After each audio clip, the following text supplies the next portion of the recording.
now live. We're alive. That's good. Good morning, everyone. Marvin here with my $2 glasses on, and $2 glasses. Bianca with her, what hat you got on today? PFG, what is that? I can't read it without my good $2 glasses. Probably Pacific fishing gear or something. Oh, yeah. Performance fishing gear. Well, Columbia. of course, I have my hat on today. It's a little dirty. Lots of people popping in because we planned for it. Awesome, that's great. I had some. Saying good morning. Good morning. Good morning, everyone. I had Seagrass hat on yesterday, I think, because they sponsored the FFA kids, you know. And I bought a bag of, well, Jody bought a bag of grass seed. I just wear their hat once in a while. It's kind of nice to wear other stuff, people's stuff once in a while. Even though, like, they don't sponsor us. They probably don't even know me, but they sponsored FFA kids. That's pretty cool. Mm-hmm. Anytime those kids get sponsorship, it's fun for them, and it helps them out a lot with what they're doing. So, man, this is quite the subjects Bianca has lined up for me.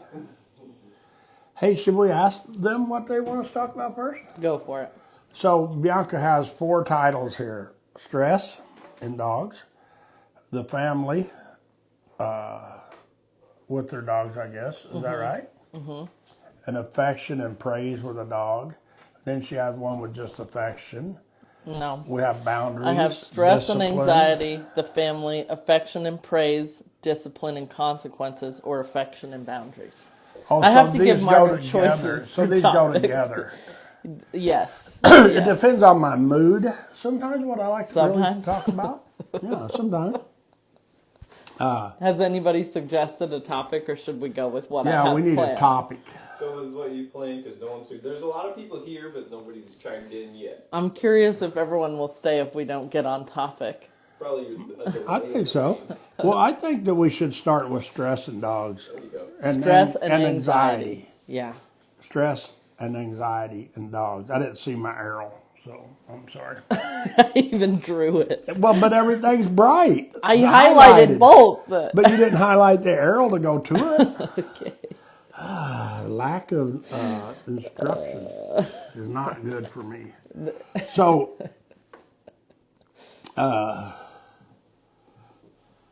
you know, the stress in dogs and the anxiety is so bad. And, you know, this hurts some people's feelings. And we've seen people go from happy-go-lucky to in a lesson when we talk about maybe there's a problem, the human, because they just sit around and pet on their dog, and they create the stress and the anxiety so many times from not having, I call leadership and rules. Yeah. You know, you just let your dog do what it wants, free range in the house, like you say, like a chicken. Mm-hmm. Just run all day and on the couch, off the couch, on the furniture, follow you to the bathroom. Why is that stressful for a dog for it to be free range all day? Because they don't really, in my thoughts, they don't get a lot of rest. Especially in the younger dogs, you know. If you establish this in a younger dog, the majority of the time it will go on through life, really accepting structure and rules and boundaries in life. It will choose it. Yes, and you it can will. have it free range, but it's going to choose the structure that you've established. Yes, because foundation you've done it over and over and over. Repetition. It makes it, it's just like, for me, like kids, if you have kids that brush their teeth every morning, after a while, they'll just go brush their teeth every morning. You don't have to be like, did you brush your teeth? Go brush your teeth. Mm-hmm. But at the same time, if you don't ask them that for a while, or if you don't go assist them with it for a while when they're really young, then they won't get in a repetition of brushing their teeth every morning for maybe the rest of their life. It's just the way life is. And if your dog always leaps off of this place, being a couch, chair, floor, bed, wherever, open door crate, if every time you get up and go to the bathroom, your dog leaps up and follows you, you could be starting to get into a routine that is going to end up being separation, stress, anxiety, all of those things with your dog, because of the fact that your dog can't imagine you going all the way in there without them supervising you and making sure that they're with you. And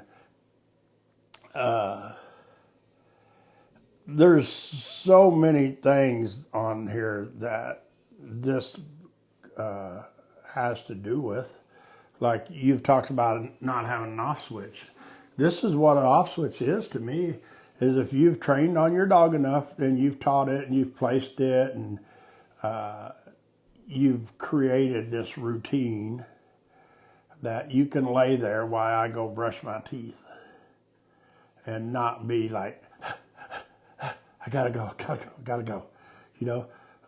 Then you're starting to prevent the stress from your dog if you have a puppy that you're training to do this, you know. Mm-hmm. But for me, I think that people don't realize how much fun you could actually have with training your dog to do this. I watch you do it all the time. I did it a lot differently when I started my pups than what you do.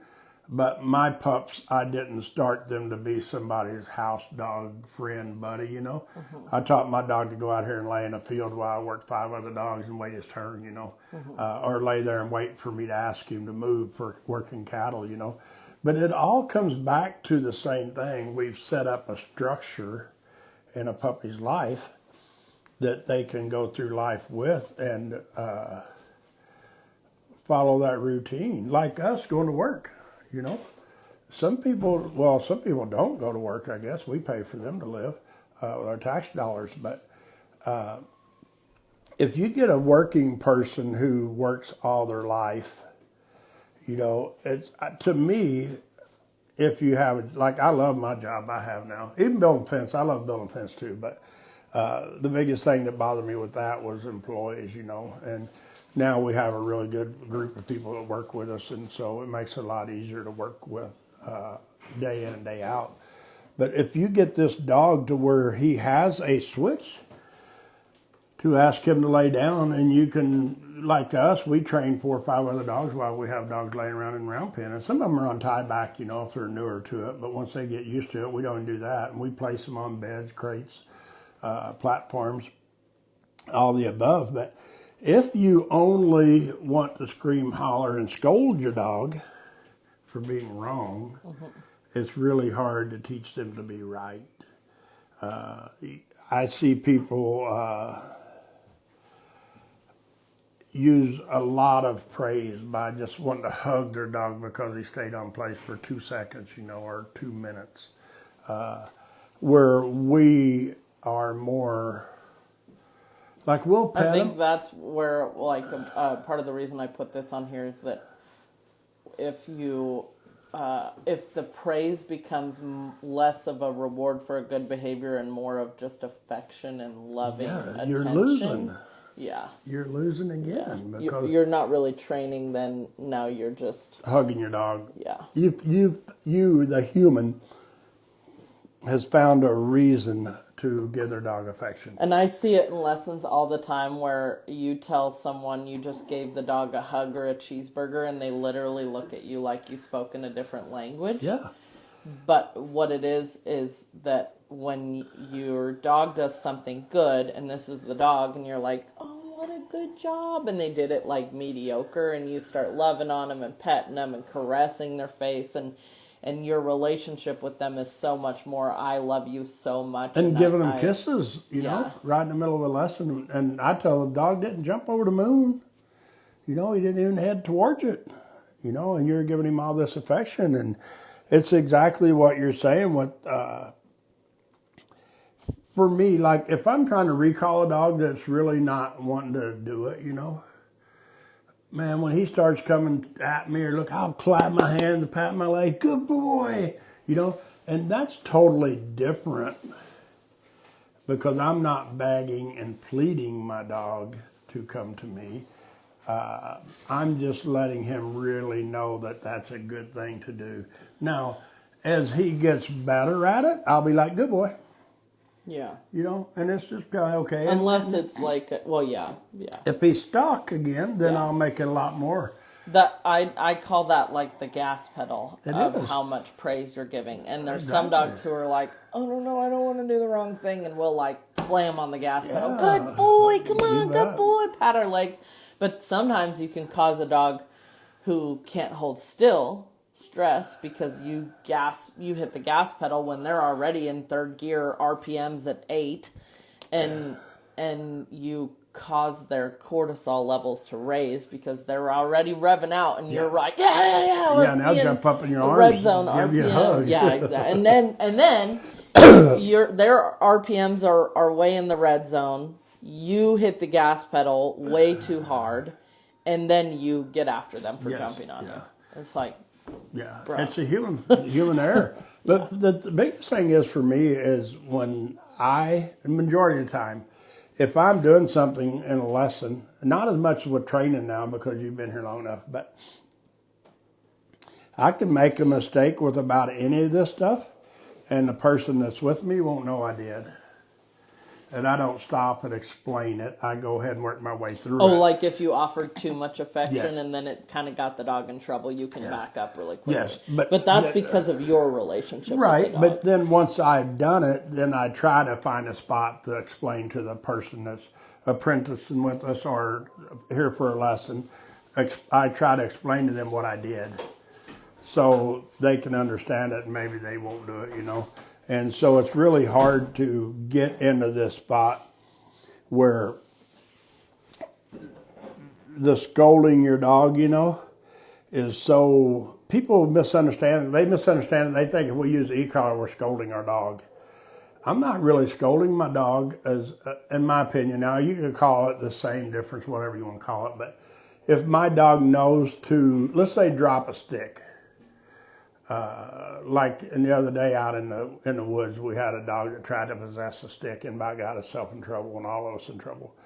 But if I could have had the e-collar and just touched it, he would have just spit that stick out because he knew he was wrong, but he was only wrong in a less energetic setup. We had him out with like 5 or 6 dogs, and his owner was there, and we were running in the woods, and it all still went so well, but it all went so well because all the socializing we've done here, we've limited the affection the dog gets here, The dog has an off switch. I mean, we worked all of those things into being able to move on out to the bigger areas with the dog.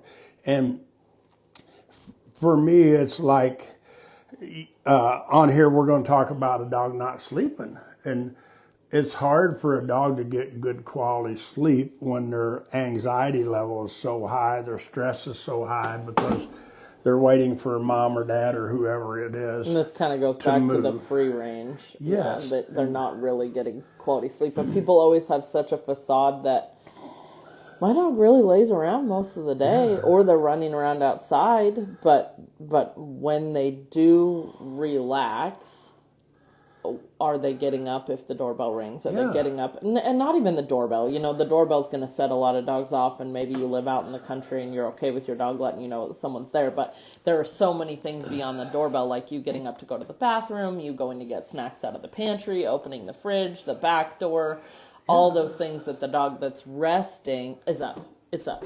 It's up. And it's up. some It's people, never really like in a deep sleep. Yeah, and some people thinks their dog gets the rest because he's on place for 2 hours while they're sitting over on the typewriter. Sometimes. But if your dog has been trained to have the off switch, you can do that with them, Yeah. And that's one of the things I feel that the only way you can count place as rest is if the dog's actually zonked out, not if it's... And you can get up and move and he don't bounce up on the floor with all 4 feet. Which way are we going?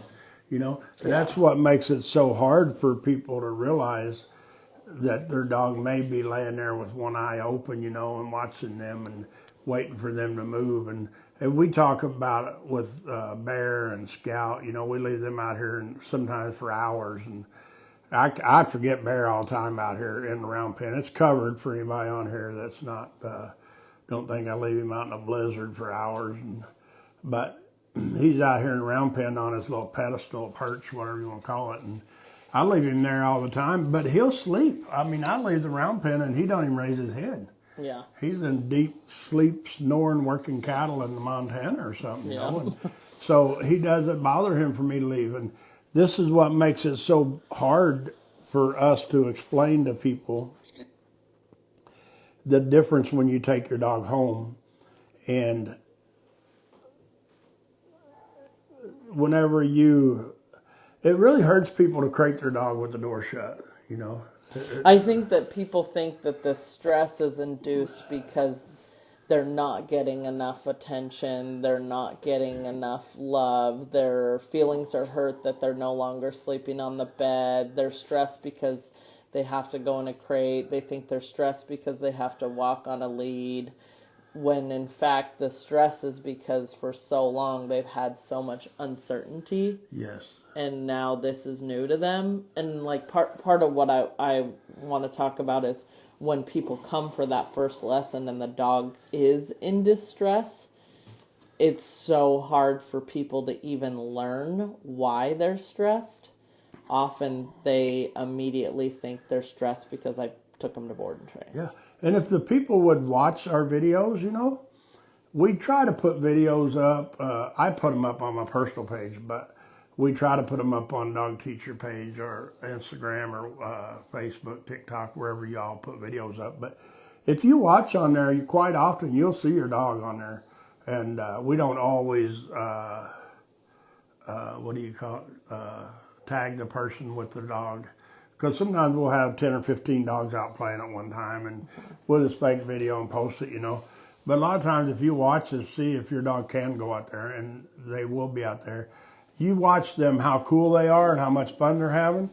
But sometimes when the owner shows up, and I did it the other day with some dogs I had out, and the owner showed up, and it was their second or third lesson, and I had them come and join me, and man, as soon as they come in, their dog's right there. And painting and don't want to leave. I'm scared to death. The world's bad out here. Yeah. And it's because of the stress and the anxiety that the human creates. I think that's by not having separation and off switch and the control set up. I need to post more of our training, but I'm always so focused on training. I think that's why I post every week. I try to post dogs playing and having a good time. Yeah. And I'll throw little training moments in there. But I want people to see that experience you have in the round pen when we're so serious and we're lecturing you about how much you need to change your relationship and how much you need to do this work and you need to do boring things with your dog and practice them doing nothing, is because if they practice that when they go and have their free time, they're like, they don't have shit to worry about. And all the dogs their whole end day up is doing this. clear. Yeah. Yeah. All dogs end up doing this with their owners if their owners don't slack off, weaken, quit, trying, whatever you want to call it. Because there's not any dog that's going to be worse really than your dog was, Kay's dog was, Ryder, you know, dogs like that. And you don't have to come to work here to fix that problem, because Kay didn't. Well, I had to fix it when I didn't work here. Yes. Yeah, I was Kay volunteers here, but her dog is so cool. Both of her dogs now, because she got a pup too. But their dog is so cool because she has the off switch. She leaves them here once in a while, not a whole lot, but once in a while she leaves them here. Normally she leaves them here is because I get on to her for not leaving them here, because she hadn't done it for a month or two, you know. And whenever you board dogs here, but Kay's kind of like me. She don't go on vacation either, so she don't really need board dogs nowhere. But if you get in a routine with your dogs to where you can, especially if you could drop them off here for boarding after they've been through training, and you can come back and pick them up, and you can make them behave in the sally port and put your leash on them and walk them out to your car without them dragging you down either in or out of the barn, you've been doing something right. Yeah, you know? we can tell pretty well, depending on how the dog reacts. Yeah, if you show up and we take them into the sally port there and by the feed room for you, and they're jumping all over you and bouncing all over you and you're trying to hold them down and stuff, they might still have a little bit of anxiety, stress, you know, in their life. Excitement, But it's still, if you're at the point where you can bring them here now and they're good while they're here and they're pretty good when you come to get them, you can do some more training on them and make them better, Yeah. and have fun with it, I always say. But Do we have any questions, No, comments? you just have a bunch of people saying hello, good morning. Hi, good morning. good morning. Paula said stress and anxiety is a good choice. I don't know who it is, but Mama BRRR said good morning. Good morning. Good morning. Not sure. And then you have Rochelle. She said good morning, Bianca and Marvin. Good morning. Hey, Rochelle, I patted you on the back from down at the river the other day, even though you wasn't here, and Bianca She probably did. won't tell you. No, he did. Yeah. He said he did a really good job. Yeah, she don't want to tell you because it sometimes it hurts She thinks her. all the podcasts, I think, are about her, but some of them it applies. It's just coincidence. The whole thing is, Rochelle, this could apply to like 1,000 people that I know. Yeah. Maybe more if you don't count the people that we actually work dogs with. Yeah. If you just talk about family and Now I people you see down I the will street. give Rochelle credit points for when she hears this stuff, she works on it. For me, why do people not see this sooner in their puppy life and fix it? Sometimes I get mad when you don't understand why people are so bad, with their dogs. Because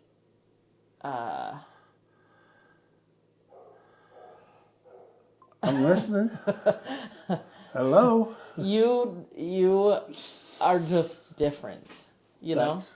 I'll take that as a compliment. You can take I know you weren't expecting it to but be a I think compliment. sometimes because you don't fall for the gimmicky stuff on the internet, sometimes I'm not done with what I'm saying. Sometimes I think you can be out of touch with how brainwashed people get by social media. And I think when did the dog industry boom and when did dogs get so bad? You said Windows 98. Yeah, It's like in back when there was 93, whatever. AOL Yeah, is when yeah. it got bad, and I just gets totally worse. believe that. But And then COVID even stepped it up a but little at bit. this point, like in your mind, you tell someone their dog. I'll say you're changing, but like a year ago, when you told someone they need to have their dog off the bed for a while, you can't even begin to understand why that's difficult. Like you don't want a dog on the bed. You don't ever want a dog on the bed. It's a clear boundary that you understand is good for the dog and you don't need it. I think that we're just going to get into the way too deep of a subject for a Marvin and there's podcast. no way out for you. But no, I think sometimes it's hard for you because you can't even relate to how you're so codependent on a dog. I've never been that way really on anything. I mean, if I have a sport that I do, I'm really competitive. Yeah. But I don't ever blame the other person because I'm not better. You know what I mean? I have no idea. I feel like you just went to left field. You what? I just feel like you went to left field. I'm But I lost mean, at I what you're think for saying. people, if you, like me with a dog, people see my dog, let's say at a dog demonstration, they call it something else, the fancy words, but when I'm working cows with my dog. A trial. No, when I'm doing Like a seminar or yeah, something? yeah. Okay. So if I'm doing something with my dog, and let's say my dog's 50 feet away, and I'm talking to a group of people, and I'm like, and my dog lays down, they're like, "What'd you do?" I just told my dog to lay down for a while. Mm-hmm. Like, and he did it. I'm like, well, yeah, he did it. But when I started, I kind of, well, it's a lie. I didn't know what I was doing. I didn't know what I wanted. I told Jody I wanted a cow dog to help me. And so I already had a dog relationship where they weren't my lap dogs, in which most people They were working dogs. Yes. Yeah, they had or a just job. my buddy or my Yeah, buddy. just they hung out were with me. they were your companion, Yes. but they were working had a dogs job, and they had yes. a job. You did not get a dog to hang out with No. all day. I probably wouldn't have a dog just to hang out with all day. I know. That's what I'm saying. Yeah. So for the people who, and we're kind of off course a little bit, but it all comes We're not back. though. Yeah. It all comes back to stress and anxiety. If you can get your dog to just be cool and you be a cool leader, you can skip all this scolding and screaming, hollering, cussing, you being miserable, your dog being miserable. If you will take a deep breath and listen if we're talking, which some people do, some people don't, you know. Some people want to get opinionated and some people want to get offended and some people think that we're just out here to be mean. You know, I've had people say I was a prick, you know, because I told them the truth. And we're not ever here to do any of the above. We're here so everybody can have a dog like Scout and Tilly and Rebel and Cy and Coda and Concho and Ryder and Libby and all of those dogs have their different quirks. Like Libby kinda, if you're a stranger and you walk in Irene's office here when the kids are here, Libby she's gonna threaten you. I don't know if she would bite you, but I feel if you grab one of her kids, she would bite you. You know, but at the same time, Libby stays in there all day in a crate and goes in and out and plays and with all kinds of dogs too, you know, little dogs, big dogs.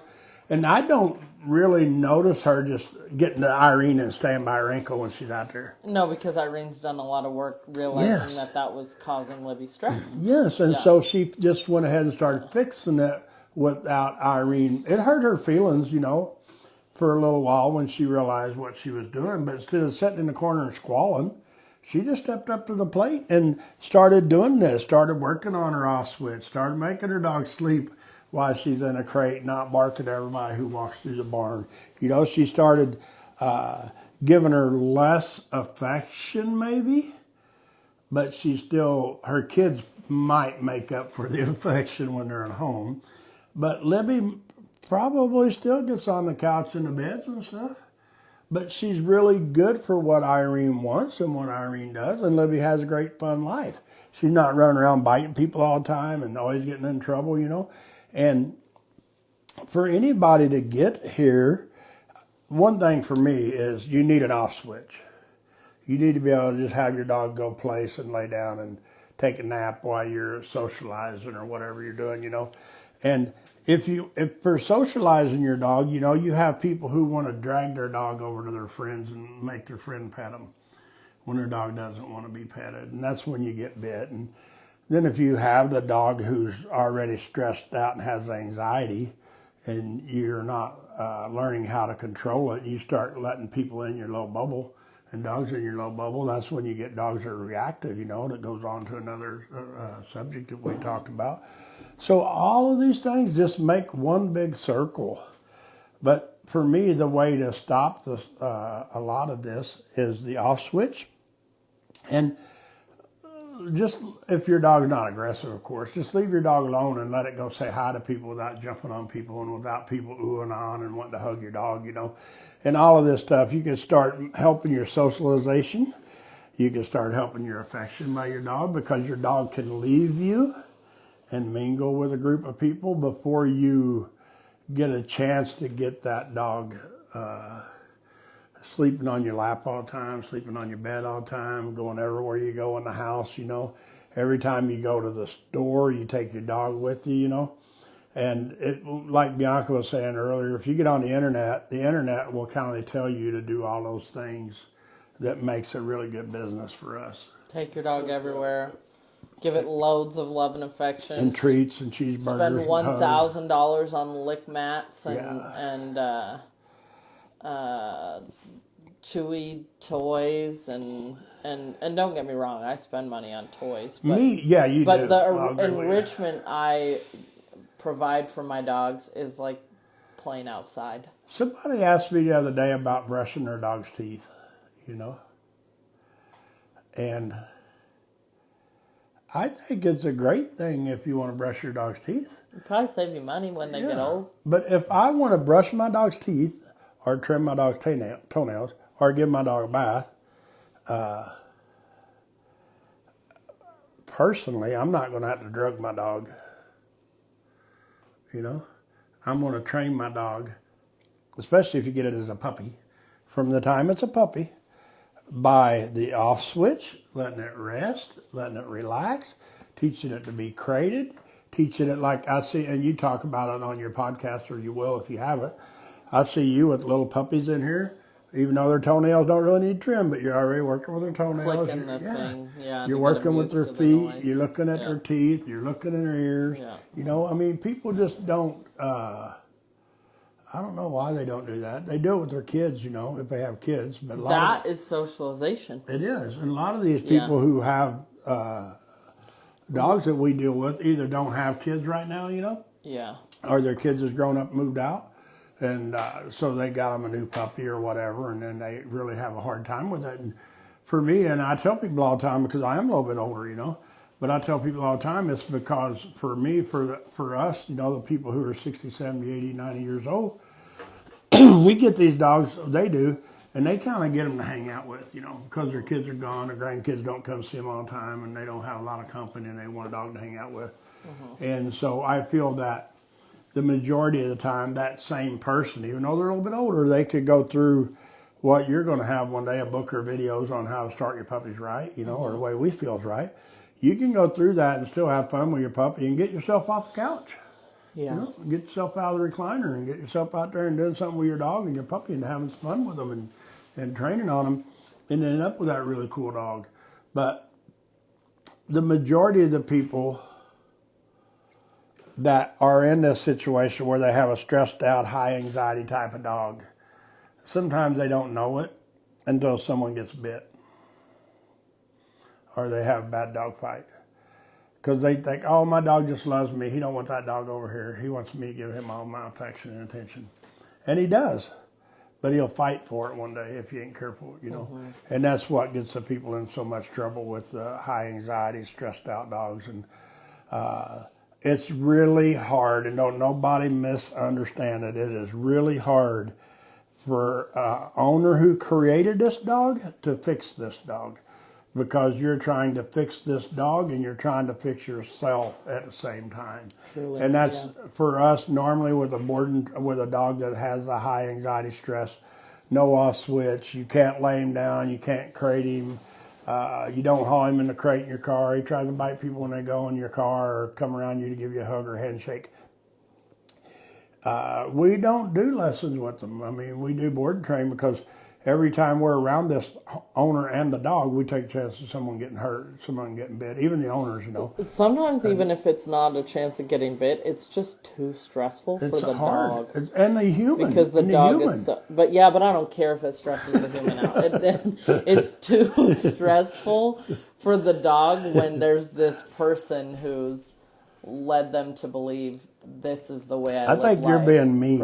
I'm not. Where's that? I'm not, Where's that at on here? It's not. I'm saying I can deal with owners being stressed because I can help explain what's happening. Yeah, because you've been there and hope for them to rehabilitate it. But I can't stand watching the dog be so lost because they have these deep core associations of this person that's present, which is why we want to be fair to the dog and be sure they understand some other things. So when we try to address problems within the human and dog relationship, we have some other things to work with the dog. And you see with me... And yesterday, perfect example, I watched Bruce's brain go, do I do the old thing or do I do the new thing? I think I do the new thing, but this is hard. Do I do the old thing or do I do the new thing? The new thing, but this is hard.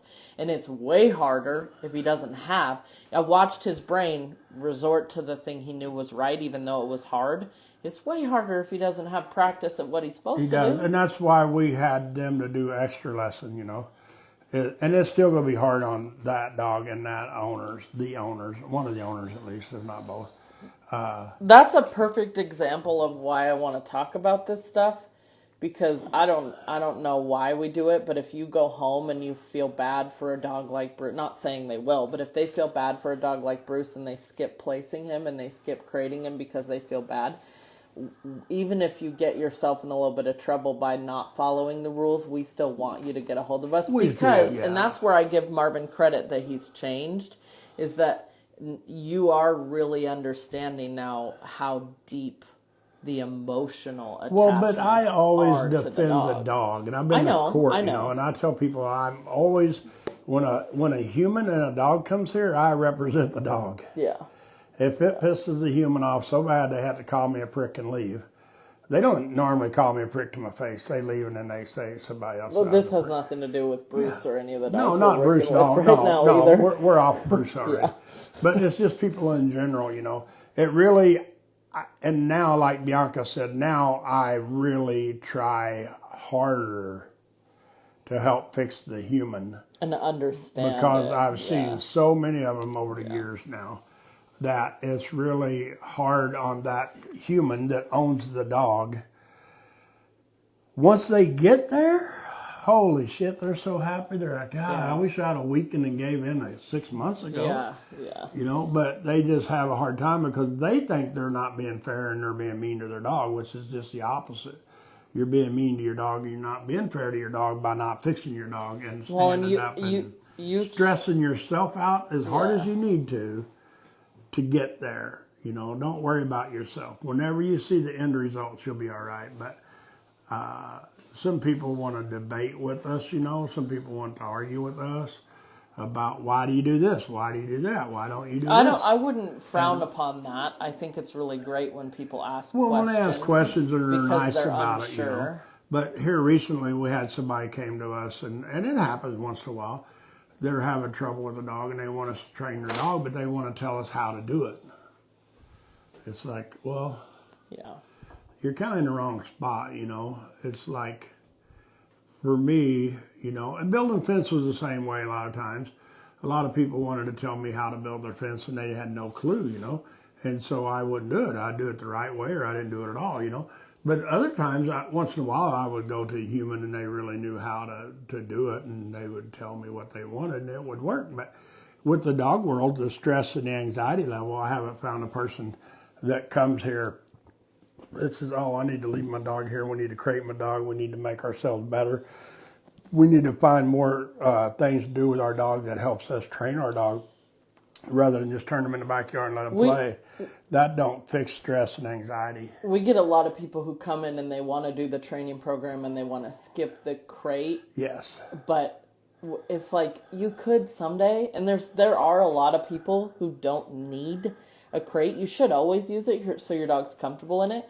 But even if your dog doesn't need it, it's like this is a part of a recipe to help your dog feel sure about their routine, feel like they have a safe place to go rest, get quality sleep. We're not going to skip that. And there's still people who skip it, and then they come back later and be like, "Well, there are people who wean off of it, but they've kept up on everything else. That if they said, "Hey, go in your crate, I'm going to leave for 2 hours," they could. Yeah. And that's the hard part to put in a book. Yes. Is that anytime we give an inch, the owner will take a mile. Yeah. You know, like me here. But it's okay. It's okay if they take a mile if they're that's what this one is. If they're willing to back up 2 miles. You know? But that's the hardest thing. Well, not always, because not always, but a lot of times, if you go too far on your freedom, you're going to have to back up. And then how far back up do you have to go? Sometimes it's which freedom did you slack on, and then how long did you slack before you're like, oh man, I really need to fix this. My dog's already trying to dog fight again. If you got to that point, you got to back way up. It depends so much on what your dog's problems were. That's what I'm saying. You're working but if on, you the age of the dog, the breed of the dog. But if you slip so far, you're letting your dog try to dog fight again and try to bite people. You can't just do one little thing backwards and usually fix it. You gotta do some serious soul searching on what did I do so bad to let it get this far again, you know. Right. And people do it. I mean, and like Bianca said a while ago, we don't. I'd never give up on anyone unless they give up on us. If they give up, then I'm not begging you to come back. If you're go not down and see trying. Joe Bob. Yeah. Yeah. But if you're willing to keep trying, and we're willing to help you, you know. Yeah. So, do we want to talk about these now? I think you need to. Yeah. You can't just talk about what people can't do. Well, you have I was to just talk about going, what they can because do. you asked me earlier, which ones do I want to talk about I know today? I took the other ones away that you didn't talk about. Oh, you didn't tell me that part. This is that partial instructions. So, affection and boundaries, you know, and we talked about the affection quite a bit. And this goes back to what I started to say a while ago about someone said I said their dog could never be on the couch or the bed. I never said that. But I think that's a privilege. It's almost more of a privilege for the owner than a dog, you know. If you can't make your dog be good and train your dog to be good and keep your dog being good, then you shouldn't have the privilege to let your dog on the bed. I have said that to people. Yes. Yeah, you have to earn this. Yeah. Because a lot of dogs, and I've heard clients say it, if they teach their dog to sleep on the floor or in a crate at night and not be on the bed, after a while their dog's like, I ain't sleeping on that bed, you're too restless. Well, and if I can't get no rest. You roll and toss all the time. Yeah, and if you're a total pushover and you can't hold your dog accountable and you don't ever offer any consequences or discipline for unacceptable behavior like growling at people or lunging at people and not letting guests get near you or other dogs get near you, then that's what I want you to touch on is like the variety of privileges that owners can earn based on how well they do with the boundaries and how serious they are, because once you've earned the I really am your leader and I really do stick to rules, discipline, and boundaries, then you can offer more affection, but it's really hard for people to make that decision on their own. You know, you see people do that with their child sometimes. They've got it. Let's say a 7-year-old kid is being a little bit ornery in a group, and you see the parent and the kid, I'm good. That kid has boundaries, and it has rules, and it has leadership, and it has consequences, you know, for not respecting that person when they look. And dogs are kind of the same way. We do it all the time. We look at our dogs all the time for being bad, and they'll be like, nope, I'm good, I'm good. Yeah, I don't have kids, so I can't speak on it a whole lot, but I do feel like often the kids that are getting yelled at and bitched at in public a lot don't have any real consequences. No, they don't have no consequences.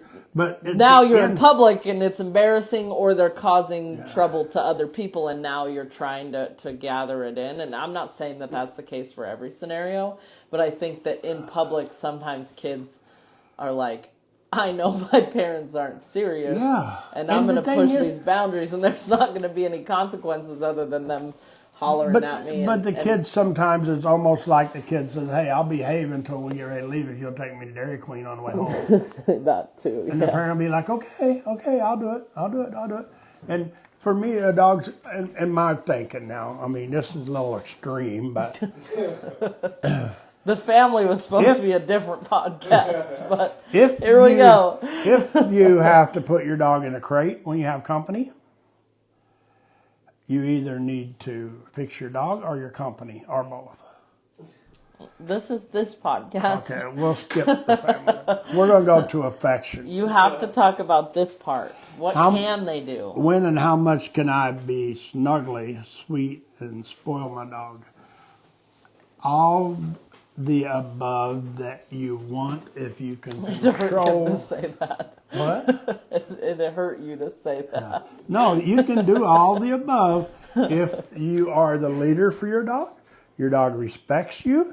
If you go backwards a page in my notes, if you have an off switch for your dog. They're not stressed and anxious. Yeah, if there's no stress, there's no anxiety, you can do whatever you want with your dog, you know. And that's the fun thing about it is we want people to that level. That's what we do for. Yeah. And we have it. I mean, there's no better example in our kennels, I feel. Now, I haven't walked in Moriah's house with Ryder there, but from what she tells me, a kid that works for us with a 120-pound bloodhound Doberman Pinscher mix that used to bite people, that kid followed all the rules so She's hard. an adult. She would text me at 9 o'clock at night and, can I give my dog a bone?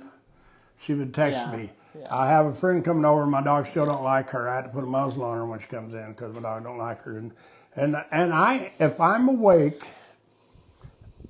because when I go to bed now, I silence my phone and leave it in the living room. Good job. I don't want people calling me at midnight because I used to answer the phones about dog problems. But back then it was cow dog problems. But still, this kid followed the rules so far, and her head swells every time I tell her this, you know.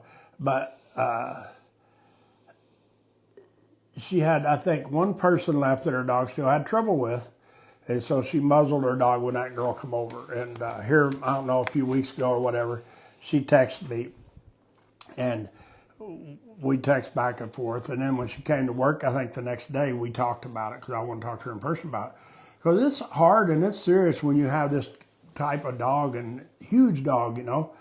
And for me, it was a matter, was she ready, Moriah, the owner, was she ready to try to take this next step? And she felt she was. And I said, well, you got to make sure your friend is, and you got to make sure your dog is controllable when your friend comes in. And so the next night or two, she sent me a video with her girlfriend sitting on the couch. I don't know what the hell she's doing, her toenails or something. And Ryder was wandering around without a muzzle on with her. So it was fun to see. But that kid, it's been 6 months, 8 months or whatever. But she never rushed herself into getting to that point. She would muzzle her dog if she wasn't comfortable and go on with life. And here the other day, she's like, you won't believe what I did last night. I said, there is no telling, Maura. She had both of her dogs and both of her parents' dogs in her bed with her sleeping. I'm like, well, evidently you can handle that situation. She's like, I can. I said, okay. Yeah. But that's been what she wants, you know? Yeah. She wants to get, I don't know why, but she wanted a 120-pound dog and a little rat dog sleeping in bed with her. And the fun thing is she took her time to get there each step of the way. And that's what happens to us with the affection. And I'm sure it probably hurt her a lot. She may not admit it, because some days she wants to act like me, which is not always good. But she wants to act like she don't have to sit around and pet on her dogs all the time, you know?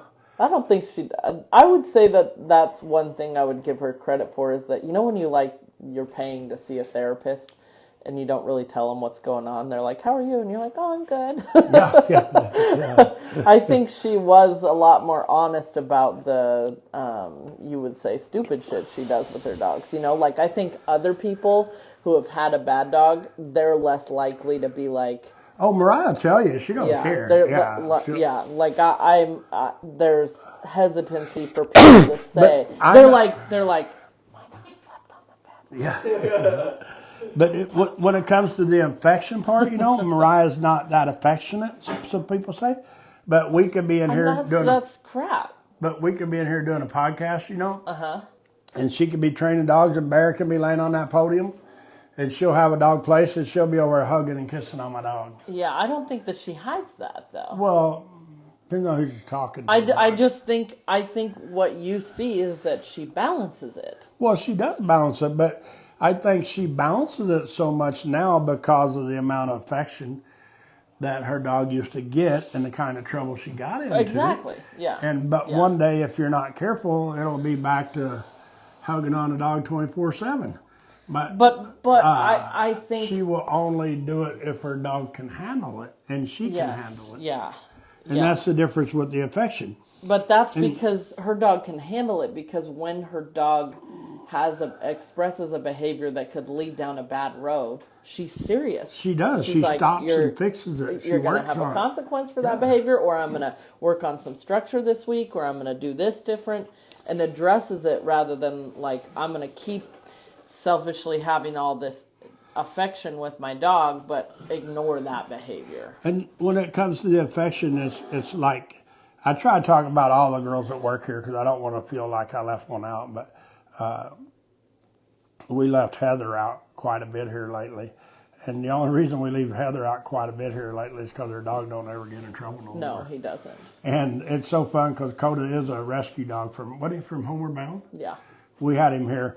rehabbing him a little bit from Homeward Bound, and Heather was looking for a dog, and she ended up adopting him. And Heather struggled.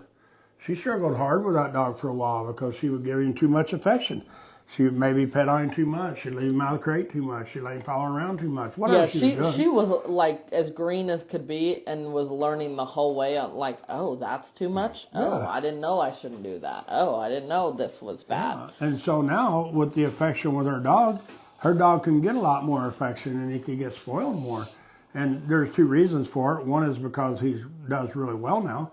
But the second reason is because Heather can notice whenever he's not being good, or will remind her, and then she'll work on that. So the affection differs for every dog and every person, for sure. I mean, some dogs, like my old sport dog I had, my black hanging tree, he didn't even care. He loved to be petted, but he didn't need to be petted, When he was out cowboy, he'd lay over there 20, 30 feet from me and go to sleep, be perfectly happy. If I called him, he'd come over, lay his head in my lap, and go to sleep and be perfectly happy. He didn't care. He didn't have to have all the patting, hugging, and spoiltness, But for him, I feel a lot of it was because he grew up with me being a cowboy's dog. And a lot of times we'd be out working cattle, and at first he would be tied back to a fence, or else he'd be placed or whatever. And so he got to see all the activity of me and other people running around chutes and working cattle and tying cattle down or whatever we were doing, loading cattle. And he wasn't in the middle of it to get all those hugs of pets. And that's the affection part of this was with the dogs is like most people, they can't hug their kid and wrestle with their kid without their dog getting involved in it. Yeah. And that's comes back to me and my cowboy. My dog had to lay over there and behave while I was wrestling a cow or calf, or me and other people were doctoring cattle or whatever, And so the amount of affection your dog gets, for me, they've kind of got to earn it, And earn it means they need to learn to be able to lay there and relax while you're petting another dog, or talking to another person, or hugging your kid or your neighbor's kid or whoever, your friend if you've got one, whatever the case may be. But you still have to teach that dog to have an off switch. For me, to get a lot of the affection and getting spoiled and stuff, your dog's got to be able to lay and relax. And it should be able to crate. Even if you don't want to crate your dogs, I feel your dog should learn to be crated. If you ever need to take them to the vet, if you ever need to take a road trip. If you need to take a road trip and you don't have a lot of room in your car and you need to stack stuff on top of your dog crate and all you have room for is that little hole to put your dog in, then he should be crate trained. And I see that around here once in a while when Bianca goes camping and Brett. And it is different for each dog and person. Like I said, it depends on how much time a person has to sit around and pet on their dogs. There's some mechanic shows, car builder shows I watch actually, and these guys have dogs, and shoot, you never know where they're going to be laying or wandering around at, and then the guys will call them over and ask them questions about the car, just to hang out with them, make some show and let people see their dogs are cool, I guess, and their dogs are really cool because they're not ever getting ran off, they're not ever getting in the way, they don't have to push them out of the way. So the affection those dogs get is kind of cool because of the fact that they can lay over there and watch them build a car or lay over and go to sleep or whatever they might want to do. For the working with rehabilitation in the dog and the amount of affection and stuff, I don't even know if it's really should be a lot difference in the affection. If it's going to be different in an affection with rehabbing a dog versus your own dog. No, that's not what I mean. Well, go ahead. What do you mean? I'm talking about their own dog. Like let's say remember that Ruby dog, the border collie, that they were like about to maybe they were going to have to get rid of her because that's Ruth. Oh. Ruby was the border collie that bit people, and they have a very busy household and businesses, and they had no room for error on having a dog that bites people when they have kids and stuff coming in and out. That dog, you have to go home, put in the work, be serious, and then you have to be careful when you add in the privileges and affection and how much, how fast, because you have to observe the dog's behavior and see if when you start to add too much back in, if they regress back to the problem behaviors, right? For me, yeah, the biggest thing about rehabbing dogs like this that Bianca's talking about, dogs that bite people and stuff, or dog fight, it doesn't matter. For me, if you do board and train with us, the dog you're talking about, right, once they go home. Yeah. Once you take that dog home, the last thing you want to do is, especially if it's a dog that kind of gets excited and bites people a little bit, Yeah, dogs that were like possessive of you or resource guarding or territorial. So the last thing you want to do is go home and invite Joe Bob over, and when he comes in the house, let him run over and give you a big old hug, because he's probably going to get bit if your dog's there. So if you're going to get a dog like this and you're going to rehab it, for me, and I said it earlier today, a lot of times you've got to really either muzzle your dog or crate your dog when company comes in. Depends on how good you are with your dog and at his rehabbing, and how good the person that comes in the house is at listening to you and not bothering your dog. And then when you let your dog out, you can't just open the kennel door and let him run over and bite your neighbor or your friends, you know.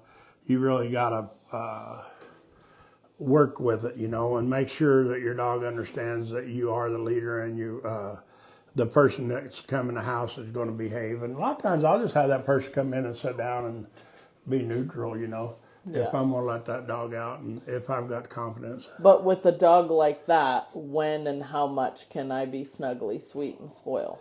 I wouldn't for a few days at least. I mean, I would just pet him a little bit. I would probably pet this caliber of dog when I'm training on him and he's doing something good. But when can you start to add in the sweet stuff? As soon as he's really good with it. I mean, if your dog comes by, he respects you, he can walk away from you and leave you alone. You know, that's one of the harder things is, for me, if you can't send your dog go, then you shouldn't be letting people come over to you and shake your hand and give you a hug. And we do that out here in the field a lot, you know. That's what I was working on yesterday with Bruce, whenever Bruce was really having a hard time leaving his dad and coming to me because he wanted to get a hug from his dad.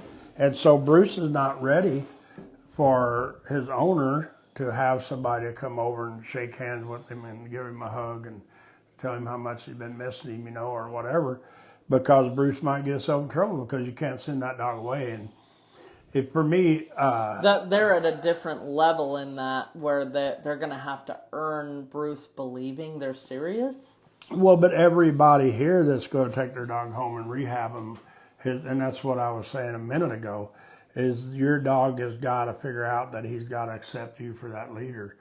And if you can't be the leader, or you've got to be the leader somehow or another. You've got to step up, and your dog has to accept you for a leader. How you can do that is there's a million and one ways, but one way for me to start out with is crate my dog a lot, get my dog out, train on my dog a lot, make my dog heel a lot, make my dog place a lot, make my dog recall a lot, make my dog walk away from me. I make my dog stay off the couch, the bed, you know, all of those things. And if you have another dog, for me it's a lot sometimes safer to use a good dog than a good friend. Because a good dog is really forgiving. And if you get your good friend dog bit bad, he might not be so much about hanging out with you. But if you have a good dog and you have, let's say, we'll use Bruce, because we've been working with him a lot on this. And they did yesterday, and they did good. They did a lot better with sending him away from him over a dog than sending him away from him to come to me. Oh, yeah. Yes, because we had Bear and Mari out there, Yeah. and we got it to where I would have him to call Bear and Mari, and Bruce would come running, and they'd tell him to go. And they got him to where he would go 15, 20 feet, which is good enough for now. You know, that's pretty big for him because he wouldn't go 2 feet. But if you can't send that dog away from you, I'm not going to have you to bring Bear and Mari over to pet him, because then I might get my dogs in a dog fight. My dogs work for me, and I really don't want to get them in a dog fight. I don't want to get nobody's dog in a dog fight. But so for the rehabbing your dogs and how much love, affection, spoil, and what you want to work on, for us, we've done the hard part. in the 3 or 4 weeks, whatever it may be, you know. We've done that hard part. Now you just have to really step your game up in the leadership role, and I don't know, sometimes really try to focus and listen to us when we're telling you, you know, what we're doing while you're here for a lesson. And it's a lot to take in, you know. I mean, holy crap, you're trying to almost learn how to be a dog trainer in a couple hours. But some people do extra 30-minute lessons, you know, which is really good for people with like Bruce. Even Lightning and Thunder, you know. They did it with, I don't know how many dogs here lately because we've had some pretty honored dogs, but when you're going to rehab your dog at home, you really got to try to keep him out of trouble, you know. That's the hardest part is if you get overconfident, you know. And for here, if you've done board and train with us, and like I told them with Bruce, they got family coming in town that they have not seen Bruce since he was a pup. I told them board Bruce here while they're in town, you know. And it's guys, and that's Because the people might not have had enough practice to be prepared for that. well, that and Bruce don't like men so much, you know, and it's men coming in town. Yeah, but you don't want them to avoid men. No, but the rest of the story is, I told them they should, if they have time, set it up so they can bring his brothers here and meet Bruce while he's here, and Bruce will be on a neutral ground, you know, not at home. And then we can help the guys meet Bruce and maybe take Bruce on home that day, you know, if you want to take him home and hang out with you. I mean, I think it's so cool when families, too, are, like, on board with that, you know, like grandma and grandpa are in town and they come to a lesson to help a dog who's afraid of people because they're going to be over, and that's cool. If my sister's is, she's like, I got a dog that bites guys, Marvin, but I have a chance to board him somewhere while you're in town. Yeah, board him, I'll pay. I just don't want to get dog bit. It's not a hard choice for me, but other people it is. That's not how the public's like, dogs really love me. Yeah, they do. They won't bite me. And so, but the rehab. You can sleep in my room. Yeah. I'll share the bed with you. But that is the thing is with the rehabilitation on a dog is you always can call us, email us, whatever, text. I don't know how you get a hold of us, whatever works. And we're always here to help you, but don't go home and be like stuck. Be like, dang, I'm not getting nowhere. If you're not getting nowhere, you need to get a hold of us and we'll figure out what we can do to help you. Boundaries. What you kind of talked about. We're at our hour. Yeah, we talked about the boundaries really well, you know, and they're the same thing for me as Callie, the rehabilitation and the boundaries are the same thing. So we need to get off here, you saying? Yeah. Huh. Do we have any questions? Nope. No questions. You got a bunch of people here still hanging out with us. Thanks for joining us. Thanks everybody. And if you should we tell them about any of our products that we sell? Sure. We sell leashes. We don't have them here. Brett threw them all away a while ago because they were in the way. I'm wearing one. Oh yeah, Bianca has one. My mic is attached. Here's one that we sell. We don't sell this style. We sell the long lines. We sell all different colored leashes.